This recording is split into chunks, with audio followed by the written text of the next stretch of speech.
शिवा जानी तब गुणगा। हे प्रभु, आप विश्व रूप, विश्वधाम एवं साक्षात बलराम हैं।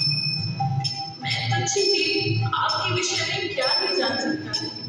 आप मुझ पर कृपा करेंगे और अनुमति देंगे, तभी तो मैं श्री गौरांग महाप्रभु के दर्शन कर पाऊंगा और उनमें मेरी गति होगी। मुझ पर कृपा कीजिए मेरे नाथ। आप तो मेरे हृदय को जानने वाले हो।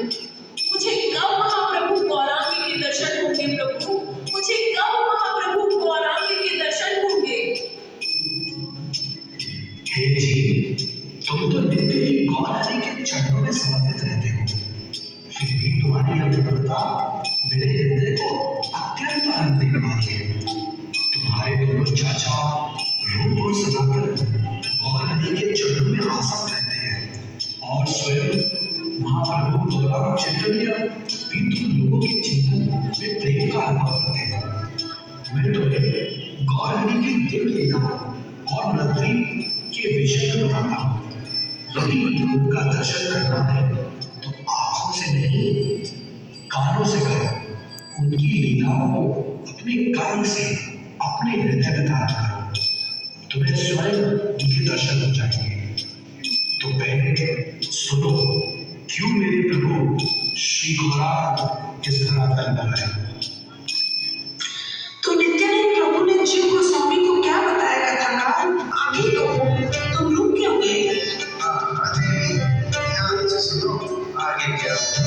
मेरे प्रभु नित्यानंद ने जीव गोस्वामी को सुनाया वह रहस्य जो उन्हें ही सुनने को मिलता है, जिनके अवतरण करने का समय आ गया। जब जब भगवान ने अवतार लिया, भक्तों ने उनको अपनी शुद्ध भक्ति के प्रेम से खरीद लिया।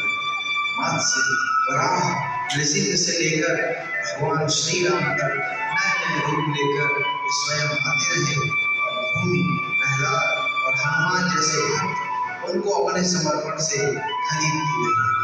और फिर आए कृष्ण, जो गोपियों और श्रीमती राधा रानी के प्रेम में ऐसा बिके कि व्याकुल हो गए उस दिव्य प्रेम रस के आस्वादन के लिए, जिसके खजाने की चाबी सिर्फ राधा रानी के ही पास थी।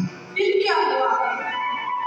स्वयं श्री कृष्ण हुए व्याकुल और राधा रानी से बड़ा सोच कर बोले, अरे भगवान तो मैं हूँ, पर मेरे भक्त मुझसे अधिक रस का स्वादन करते हैं और मैं बस भगवान ही बना रह जाता हूँ। मुझे भक्त बनना चाहिए।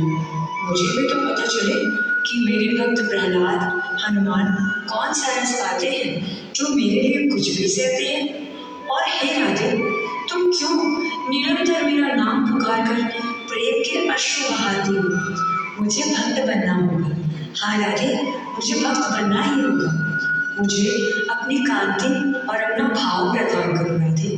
तुम्हारी कांति को धारण करने के कारण मुझे गौरांग पुकारा जाएगा और मैं एक भक्त के रूप में उसी दिव्य रूप का आस्वादन करूंगा जिसका तुम निरंतर पान करती हो और फिर भी तृप्त नहीं होती।